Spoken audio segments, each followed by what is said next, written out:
مقامات شهر اسفره میگویند اول این ماه در موضع نزدیک به مرکز آب تقسیم کنی معروف به گلونا یک دوربین مشاهده نصب کردند. 3 ماه پیش نصب چنین دوربین باعث درگیری ها در این منطقه مرزی تاجیکستان و قرقیزستان گردیده بود. بهاءالدین بهادرزاده شهردار اسفره روز 19 ایول به روزنامه‌نگاران گفت که این نوبت دوربین را نه در ستون بالای پل آبگذر بلکه در فاصله کمی بیشتر از 10 متر از آن در تنه درخت چسباندند. نصب دوربین ازش تعییناتش برای چی ماه؟ برای نظارت، برای یک مشاهده کردن، ترتیبات نگاه کردن. دوربین این سرحد معین نمیکنه. لوکی اون مسئله گلوانایی بود. حالی هم چخیلی که ما معین که دیگه بودیم موقع خودمون از روی همون سازشنامه چی میگیم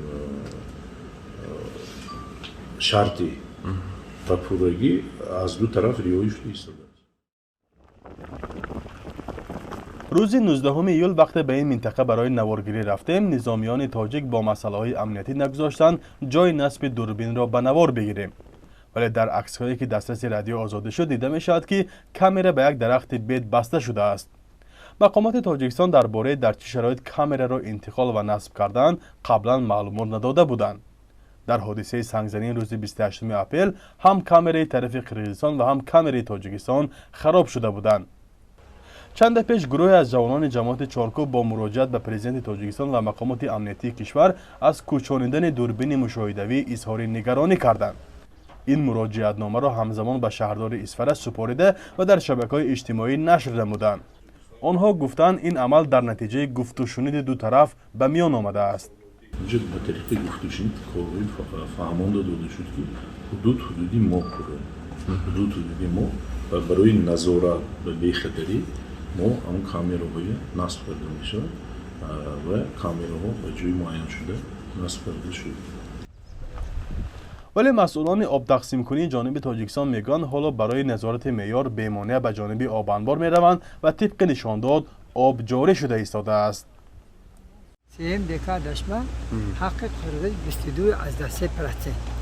همین از روی نشانداد تنگ ورخ موها همین 22 از دسته پرسه سکر دادوسی. مجا جغ میزنیم و نمایندگی جغ میزنن موها دستمانک میکنیم نرمش میمونیم میریم. یک روز بعد 4 بار 5 بار میبینیم. دریایی که از آن آب به زمین‌های کشاورزی تقسیم می شود جانب تاجیکستان دریای اسفره نام میبرد و جانب قرقیزستان آقسو میگویند. درازی آن 107 کیلومتر است. به قول مسئولان خواجگی آبیاری شهر اسفره موافق سند بین دولتی سالهای 1982 که آن وقت دوره شوروی بود طبق تقسیمات از دریای اسفره به جانب قرقیزستان برای 7900 گکتار زمین کشاورزی به جانب تاجیکستان 21300 گکتار معین کرده شده است. همزمان به ناحیه بشریق جمهوری ازبکستان نیز به مقدار معین تقسیم آب مقرر شده است. شغل اصلی ساکنان مرزی شهر اسفره کشاورزی است و آبیاری زمین‌های کشت مسئله حیاتاً مهم برای حاصل خوب به دست آوردن و زندگی کردن است. محدودیت به دسترسی آب زود باعث به تنش ساکنان دو جانب می شود که بعضاً با خونریزی و تلفات جانی می انجامد. تاجیکستان و قرقیزستان بیش از 976 کیلومتر مرز دارند ولی حل نشده ماندن مقام 504 کیلومتر سرحد سالها باز به یکی از مشکل جدی میان دو همسایه تبدیل شده است. از جمله در مناقشه روزهای 28 و 29 اپریل امسال از دو جانب 10 نفر کشته و صدها کسی دیگر زخمی شدند. فرزان محمدی، رادیو آزادی، شهر اسفره.